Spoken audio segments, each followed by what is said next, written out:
नमस्कार सभी को, welcome to my YouTube channel and this is your tutor Surendra Bukkal. ये स्टूडेंट, हम लास्ट लेक्चर तक 12th क्लास के अंदर इलेक्ट्रोस्टैटिक कंप्लीट कर चुके थे और आज हम शुरू करने वाले हैं इलेक्ट्रिसिटी यानी करंट इलेक्ट्रिसिटी।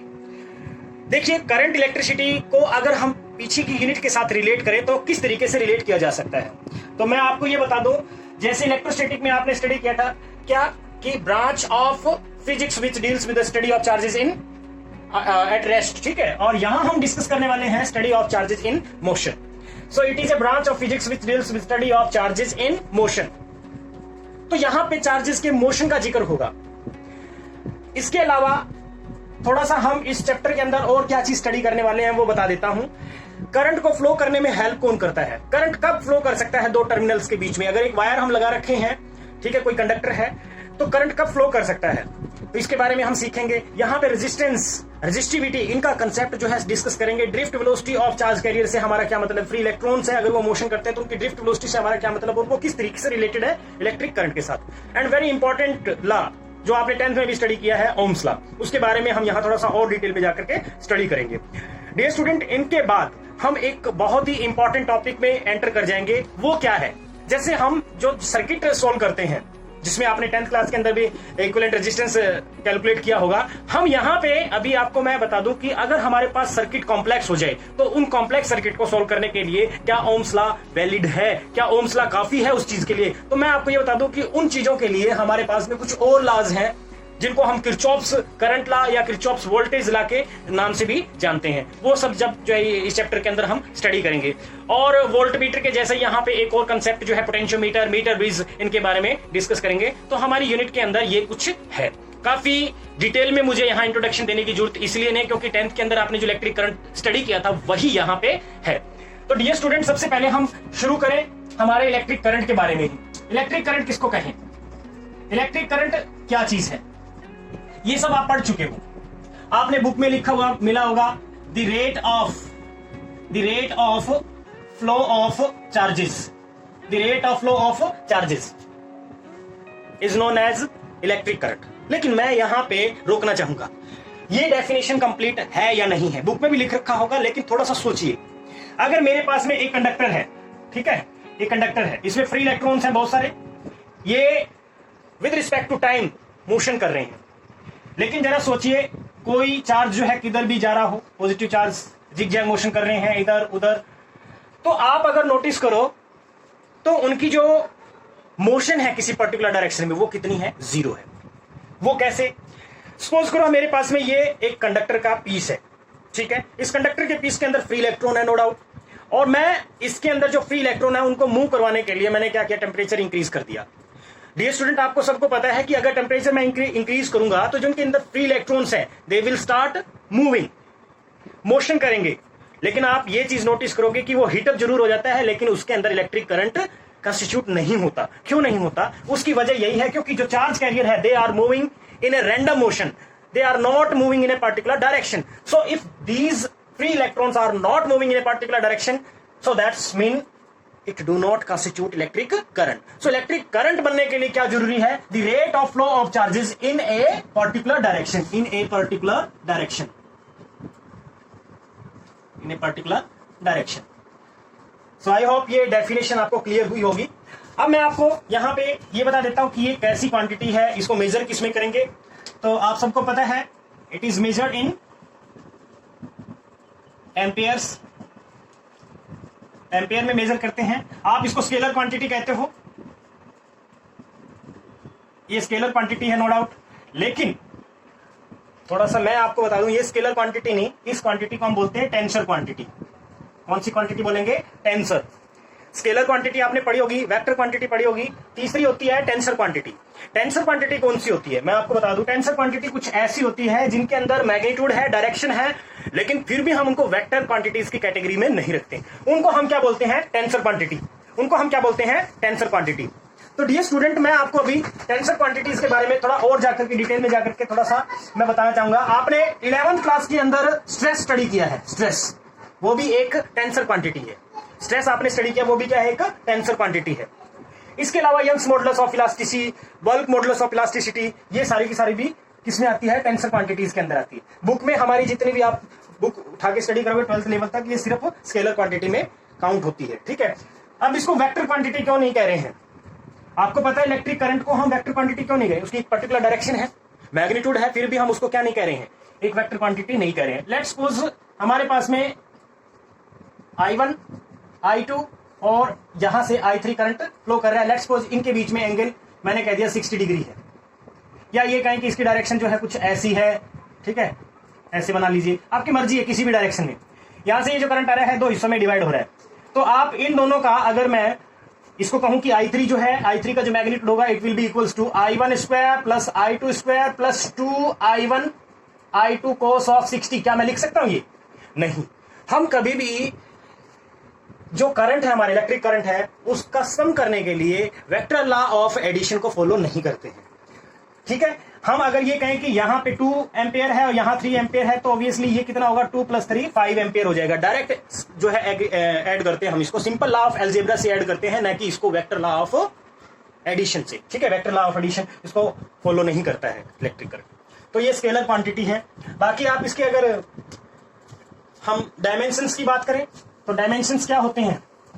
डायमेंशंस में आपने जनरल फॉर्मूला इसका क्या स्टडी किया है? I = चार्ज अपॉन करंट, ठीक है, charge upon time, charge upon time, Q / T, ये आप स्टडी करते हो, ठीक है। तो अगर मैं यहां पे इसके डायमेंशंस की बात करूं तो एम्पियर ही लिख दिया जाता है डायमेंशन में इसका, ये भी लिख सकते हो, ठीक है, या फिर इसको,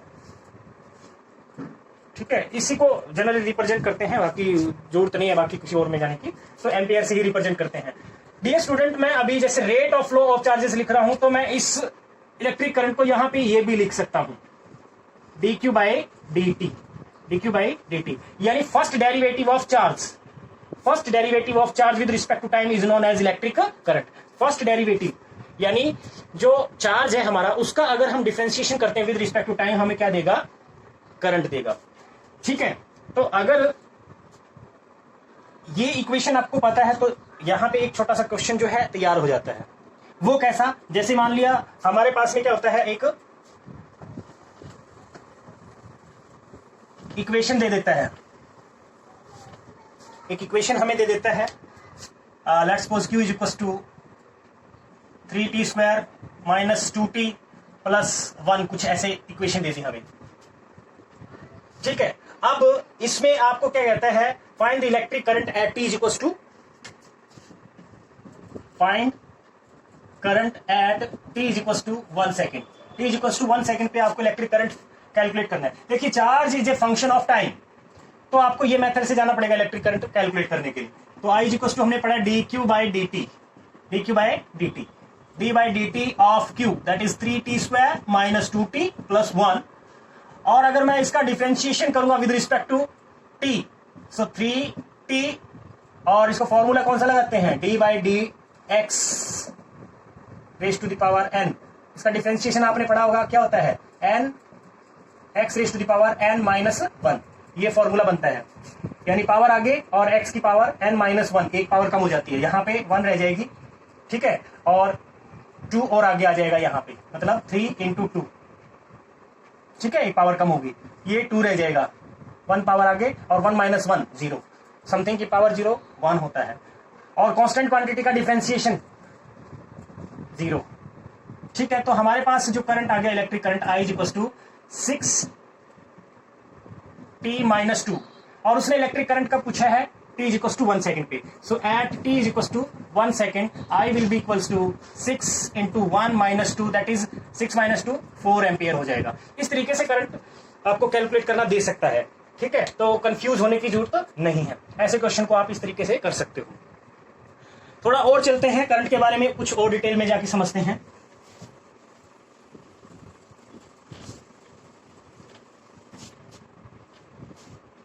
इलेक्ट्रिक करंट के बारे में मैं आपको बता दूं, यहां पे हम 2 तरह के करंट की डिस्कशन करते हैं। ये हमारा कंडक्टर है, ये कंडक्टर है, इसमें अगर मैं ये कहूं कि फ्री इलेक्ट्रॉन्स है और पॉजिटिव चार्ज हमारा इधर जाएगा, सपोज करो पॉजिटिव चार्ज अगर इधर जा रहा है तो नेगेटिव चार्ज इस तरफ जा रहा है, ठीक है। तो हमेशा याद रखना, पॉजिटिव चार्ज की डायरेक्शन में जो करंट होता है उसको हम बोलते हैं कन्वेंशनल करंट। Conventional current. और जो इलेक्ट्रॉन के डायरेक्शन में करंट होता है उसको बोलते हैं इलेक्ट्रॉनिक करंट। ठीक है। अगर मैं इस कंडक्टर को बैटरी से अटैच करता हूं तो आपको यह पता है कि पॉजिटिव चार्ज और नेगेटिव चार्ज एक दूसरे के अपोजिट डायरेक्शन में मूवमेंट करते हैं, और पॉजिटिव चार्ज जिस भी डायरेक्शन में जाएगा उस डायरेक्शन में हम जो करंट देखते हैं वो हमारा होता है कन्वेंशनल करंट, और जो इलेक्ट्रॉन की डायरेक्शन में जो आपको करंट देखने को मिलता है due to the flow of charges, that is due to the flow of electron, उसको हम कहेंगे इलेक्ट्रॉनिक करंट। ठीक है। तो ये तो सिंपल आपको पता होगा। चार्ज कैरियर की बात करें, चार्ज कैरियर में चार्ज कैरियर अलग अलग मैटर के अंदर अलग अलग होते हैं। चार्ज कैरियर क्या होते हैं? चार्ज कैरियर आप सब अच्छे से जानते हो चार्ज कैरियर किसको कहें। मेटल्स में चार्ज कैरियर फ्री इलेक्ट्रॉन होते हैं, यानी चार्ज कैरियर से मेरा मतलब है वो क्वांटिटी की बात कर रहे हैं जिनकी वजह से इलेक्ट्रिक करंट जो है फ्लो करता है उसके अंदर। ठीक है। मैं अगर मेटल्स में कहूं तो मेटल्स में चार्ज कैरियर क्या है? मेटल्स में होंगे फ्री इलेक्ट्रॉन्स। ठीक है। और अगर हम सेमीकंडक्टर की बात करें, हमारे लिए सेमीकंडक्टर भी इंपॉर्टेंट है, चैप्टर है हमारे सिलेबस में, तो इसके अंदर क्या होते हैं? फ्री इलेक्ट्रॉन्स और होल्स। ठीक है। Electrons and holes, electron and holes, ये दोनों जो है चार्ज कैरियर सेमीकंडक्टर के अंदर होते हैं। और अगर हम बात करते हैं इलेक्ट्रोलाइट, ठीक है, इलेक्ट्रोलाइट्स की अगर बात करें तो उनके अंदर क्या होते हैं? Anion and cations. ठीक है। Anions and cations. ठीक है। ये आप केमिस्ट्री के अंदर स्टडी भी करते हो।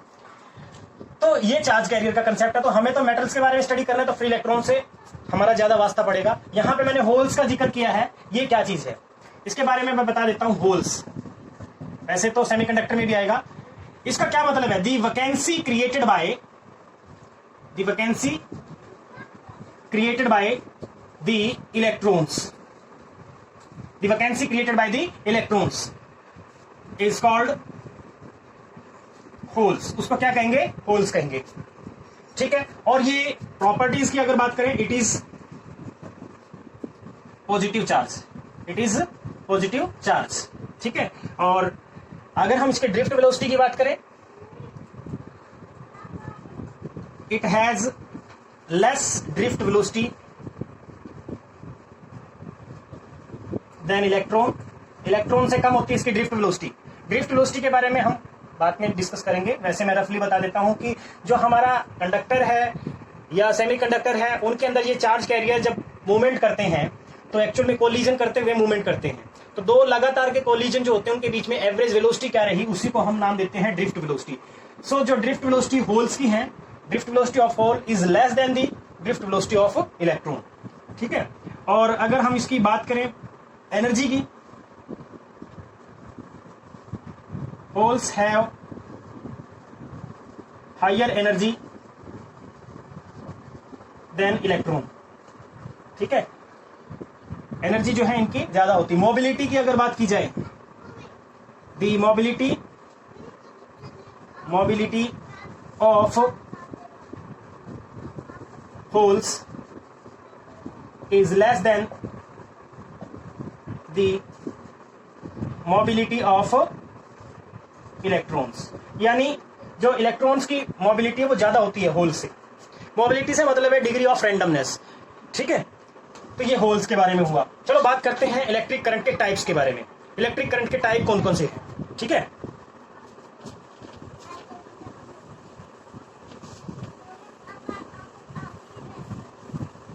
Types of electric current, types of electric current.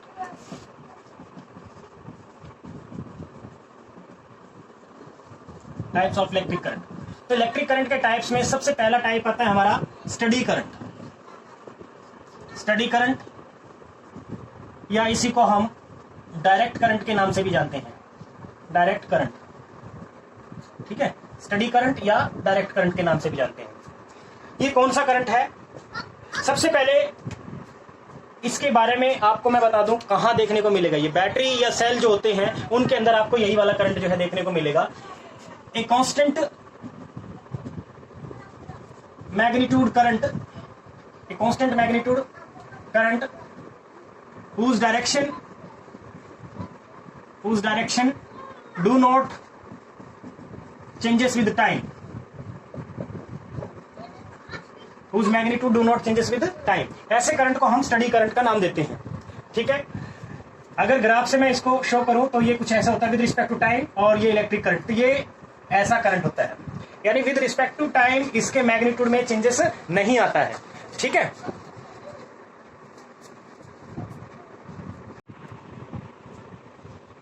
ठीक है. तो यानी विद रिस्पेक्ट टू टाइम जो है ये करंट का मैग्नीट्यूड चेंज नहीं होता. ठीक है. और डायरेक्शन भी चेंज नहीं हो रही है, डायरेक्शन फिक्स है. एक्चुअल में ये जो मैं ग्राफ बनाया, आइडियली जो ये ग्राफ जो है आपको थोड़ा सा ऐसे मिलेगा. ठीक है. ये बहुत कम टाइम होता है, ये जो टाइम मैं शो कर रहा हूं यहां से यहां तक का. ठीक है. नैनो सेकंड में कह सकते हैं, माइक्रो सेकंड में कह सकते हैं. तो मैं इस करंट के बारे में अभी आप इतना ही समझो. तो ये फिक्स डायरेक्शन का करंट है, फिक्स मैग्नीट्यूड है इसका. और अगर इसमें और इंपॉर्टेंट पॉइंट मैं आपको क्लियर करूं तो वो ये है कि इसकी फ्रीक्वेंसी कितनी होती है. It has zero frequency. It has zero frequency. इसकी फ्रीक्वेंसी कितनी है? 0 हर्ट्ज होती है फ्रीक्वेंसी. अगर फ्रीक्वेंसी 0 है तो टाइम पीरियड कितना होगा? इनफाइनाइट. ठीक है. क्योंकि frequency generally is equal to 1 by capital T. ठीक है. ये आपने पढ़ा हुआ है. फ्रीक्वेंसी और टाइम के बीच में, टाइम पीरियड के बीच में क्या रिलेशन होता है. तो टाइम पीरियड अगर आपसे पूछते हैं तो ये अगर 0 है तो 1/0 क्या हो जाएगा? इनफाइनाइट. तो ये स्टडी करंट हो गया. ठीक है. डायरेक्ट करंट के सोर्सेस क्या है? Sources of DC. डीसी बोल देते हैं इसको direct current. Cell and battery. Cell and battery. ठीक है. सेल और बैटरी से आपको ये करंट मिलेगा. इसका प्रॉब्लम क्या है? इसकी प्रॉब्लम ये है कि इसको हम लॉन्ग डिस्टेंस ट्रांसमिशन के लिए यूज नहीं कर सकते. Can not be used for long distance transmission. Long distance transmission के लिए यूज नहीं कर सकते. क्यों नहीं कर सकते? उसकी एक वजह है, क्योंकि इसके लिए एक ट्रांसफॉर्मर यूज करते हैं हम. जब एक जगह से दूसरी जगह हमें करंट लेके जाना पड़ता है, गैप ज्यादा होता है, तो उस केस में हम ट्रांसमीटर का यूज करते हैं वोल्टेज को और करंट को वेरी करने के लिए. लेकिन ट्रांसफॉर्मर जो होता है वो म्यूचुअल इंडक्शन पे काम करता है, और म्यूचुअल इंडक्शन की प्रॉपर्टी हमारे डीसी करंट पे लागू नहीं है. ठीक है. कांस्टेंट करंट है. कांस्टेंट करंट है तो ये म्यूचुअल इंडक्शन नहीं करेगा. ठीक है. इसके बारे में हम बाद में डिस्कस करेंगे, क्योंकि अभी हमारी नॉलेज इतनी नहीं हुई है. तो अभी आप सिर्फ ये याद रखिए, can not be use for long distance transmission. तो ये स्टडी करंट हुआ हमारा. अब जो हमारे इस चैप्टर में बात करेंगे वो यही वाला करंट है. इसके अलावा दूसरा करंट जो होता है उसको भी हम डिस्कस कर लेते हैं. वो है हमारा अल्टरनेटिंग करंट.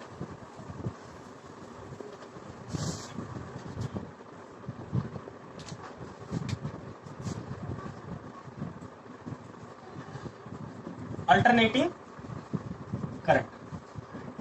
ये कौन सा करंट है? इस करंट की खास बात क्या है? अब इसमें मैग्नीट्यूड और जो डायरेक्शन है वो कंटिन्यूसली चेंज होती है with respect to time. A type of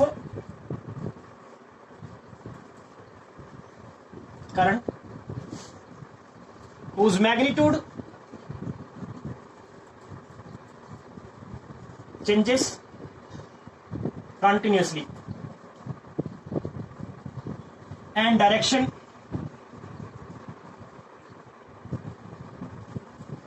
changes periodically. यानी एक ऐसा करंट जिसका मैग्नीट्यूड कंटिन्यूसली चेंज होता हो और डायरेक्शन पीरियोडिकली, एक फिक्स इंटरवल के बाद उसकी डायरेक्शन चेंज हो जाती हो, ऐसे करंट को हम क्या नाम देते हैं? Alternating current. ठीक है. और इसकी फ्रीक्वेंसी 0 नहीं हो सकती. It has non zero frequency. ठीक है. इसके लिए मैं बता देता हूं, डोमेस्टिक जो हमारी एसी है, डोमेस्टिक एसी जो घर में हम यूज करते हैं, उसकी फ्रीक्वेंसी कितनी होती है? 50 hertz. Domestic AC has 50 hertz frequency. ठीक है. 50 हर्ट्ज फ्रीक्वेंसी होती है और 220 वोल्ट पे ऑपरेट होता है वो. ठीक है. घर में जो हमारे जनरल इलेक्ट्रिक करंट देखने को मिलता है वो 220 वोल्ट पे 50 हर्ट्ज फ्रीक्वेंसी होती है. और जो प्लग आपने देखे हैं घर में, जहां पे हम कोई भी कूलर वगैरह या कुछ भी लगाते हैं, तो ये जो प्लग हैं, ये इन दोनों के बीच में पॉजिटिव और नेगेटिव चार्ज जो है इतना फास्टली चेंज होते हैं कि मैं अगर ये कहूं कि 1 सेकंड के अंदर कितने साइकिल जा रहे हैं? 50 साइकिल. और एक साइकिल के अंदर 2 बार ये चार्ज अपनी पोजीशन चेंज करते हैं. तो कहने का मतलब फिर 1 सेकंड के अंदर 100 टाइम्स जो है ये अपनी डायरेक्शन चेंज करता है। तो प्लग को हमें चाहे किसी भी तरीके से लगा दें, उससे हमारे जो डिवाइसेस हैं उन पे कोई इफेक्ट नहीं पड़ता। तो ये डोमेस्टिक एसी के बारे में होगा। अगर इसके ग्राफ के बारे में डिस्कशन करें तो ग्राफ कैसा होता है इसका, ये हमारा टाइम और ये करंट, तो इसका ग्राफ कुछ ऐसा होता है। ठीक है, अगर आप ये देख रहे हो, इसमें ये वाला जो मैक्सिमम एम्पलीट्यूड आपको नजर आ रहा है, इसी को हम आई नोट से रिप्रेजेंट करते हैं, पीक वैल्यू ऑफ करंट के नाम से जाना जाता है। इसको क्या कहते हैं, पीक वैल्यू ऑफ करंट। और इस करंट की इक्वेशन जो है वो क्या होती है, I is equals to I naught sine omega t. ये इक्वेशन हम यूज करते हैं। यहां पे आई क्या है, आई को हम बोलते हैं instantaneous current.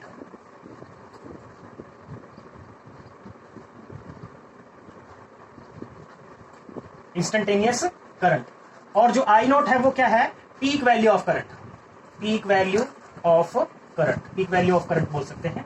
Omega is angular frequency, angular frequency. ठीक है, T is time, T is time, कोई भी टाइम हो सकता है। जैसे मैंने ये पर्टिकुलर टी टाइम की बात किया तो उस टाइम पे करंट कितना है। देखिए continuously with respect to time magnitude increase होता है। ये पॉजिटिव साइकिल है, ये नेगेटिव साइकिल है। ठीक है, और यहां तक ये एक साइकिल को रिप्रेजेंट करता है, क्रस्ट एंड ट्रफ, ये एक साइकिल है। ऐसे ऐसे 50 साइकिल जाते हैं। घर में जो एसी आती है वो 50 हर्ट्ज की है, तो ऐसे ऐसे 50 साइकिल 1 सेकंड के अंदर जाते हैं। तो ऐसे करंट को हम इस्तेमाल करते हैं घर में। तो अल्टरनेटिंग करंट है। ठीक है, इस करंट को हम ट्रांसमिशन कर सकते हैं इसका लॉन्ग डिस्टेंस के लिए with the help of transformer. ठीक है, with the help of transformer, this current can be transmitted to long distance। Long distance के लिए हम इसको यूज कर सकते हैं, लॉन्ग डिस्टेंस पे ले जाया जा सकता है with the help of transformer. ठीक है, ट्रांसफॉर्मर जनरली एक ऐसा डिवाइस है जो वोल्टेज को और करंट को वेरी कर सकता है। 2 तरह का होता है transformer, step up and step down. Step up का काम होता है वोल्टेज को इंक्रीज करना, करंट को डिक्रीज करना, और स्टेप डाउन ट्रांसफॉर्मर का काम होता है वोल्टेज को डिक्रीज करना और करंट को इंक्रीज करना। ठीक है, तो ये है अल्टरनेटिंग करंट। इसके बारे में हम अलग से एक यूनिट स्टडी करेंगे जिसको हम अल्टरनेटिंग करंट और इलेक्ट्रोमैग्नेटिक इंडक्शन है, उस चैप्टर के अंदर हम इनको डिस्कस करेंगे। लेकिन अभी हमारा जो है वो है डीसी करंट यानी डायरेक्ट करंट। करंट के बारे में अगर मैं आप लोगों को ये कहूं तो किस तरह के इफेक्ट देता है, effects, various effects of electric current, उसके बारे में बता देते हैं।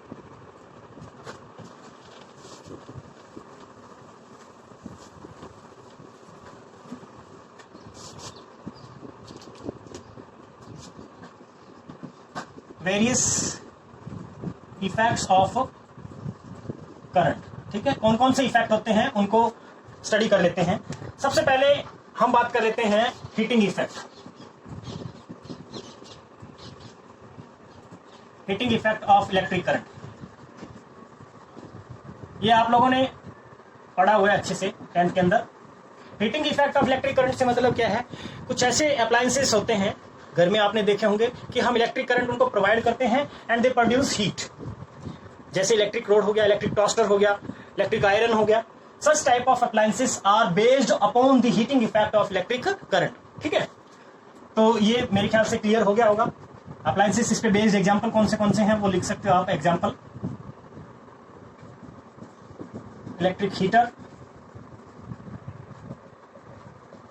Electric iron, electric road etcetera. ठीक है, इसके अलावा सेकंड आता है हमारा magnetic effect of electric current. Magnetic effect of electric current, ये भी आप लोगों ने देखा है घर में। कौन से एग्जांपल है। मैग्नेटिक का मतलब है जैसे आपने फैंस के अंदर देखा है, इलेक्ट्रिक करंट देते हैं, फैन रोटेट करना शुरू कर देता है। ठीक है, चाहे कूलर हो, फैन हो, या फिर आपने ऐसी कोई भी चीज जो है, मोटर, इलेक्ट्रिक मोटर हो। ठीक है, ये सारे के सारे मैग्नेटिक इफेक्ट पे बेस्ड है, magnetic effect of electric current based है। तो इसमें एग्जांपल लिख सकते हैं फैन, मोटर, ठीक है,